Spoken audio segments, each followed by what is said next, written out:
Tigray television and other international media outlets have reported recurrently that Eritrean forces have committed heinous crimes in Tigray soil, mass killing civilians, raping women, burning residential homes, and looting and destroying properties. Another carnage by Eritrean forces uncovered in Samama, northwestern Tigray recently. Spouses of the deceased ones witnessed the brutal killings of their husbands by Eritrean forces in the town.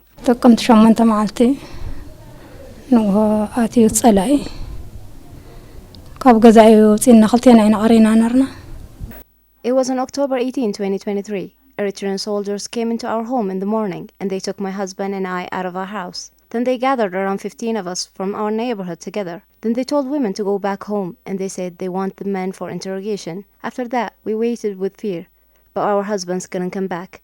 We searched around on the next day and we found their bodies lying here and there. The Eritrean forces prohibited us from burying the bodies for 3 days. We buried them on the third day.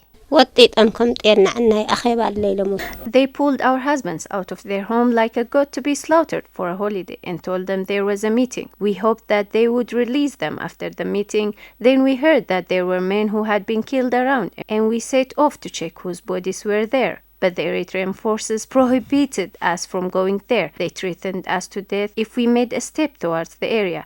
Then we waited hopefully to see our men again, but the Eritrean forces had killed them with their hands tied. We were not even allowed to cry out of our grief. The witnesses say that Eritrean forces came to Tigray with a clear aim to destroy the people of Tigray, emphasizing that mass killing innocent civilians is nothing but sign of their ultimate cruelty and their goal to eradicate the people of Tigray.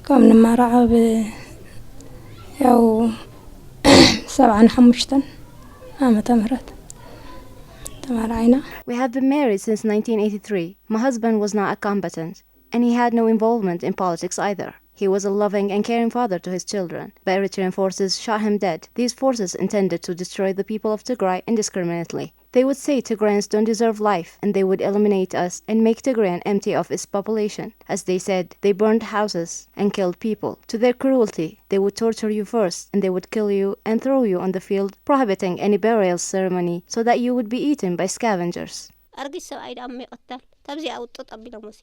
Killing a 91-year-old elderly is nothing but cruelty. The intention was to eradicate Tigrayans from the surface of the earth. Eritrean forces have come to destroy us. They haven't spared anything. They have burned our houses, looted our properties, and killed our people. Mayor of Samama town, Tesfaye Tekle, on his part says Eritrean forces have committed crimes at the town of Samama. He says the forces have killed civilians indiscriminately, burned houses, looted properties and livestock. Eritrean forces have killed 14 people, including elders, religious leaders, and people with mental illnesses, and others who didn't have any political involvements. They have committed unimaginable atrocities in our town. They took people in group, tied and tortured them, and they killed them in the end. They shot many people dead in the streets. They have burned 47 residential households. They have also looted 71 households. They also looted cattle, goats, and poultry they found in the neighborhood in the town. Credible media reports and satellite images show that Eritrean forces are still in Tigray and they are perpetrating atrocities on the people of Tigray 4 months after the Pretoria Peace Accord for permanent cessation of hostilities. The UN Human Rights Commission underscored in its 52nd meeting that Eritrean forces have been implicated in serious human rights violations, including extrajudicial killings, rape and torture of civilians in Tigray. The Commission also urged Eritrea to respect the ongoing peace accord in Ethiopia.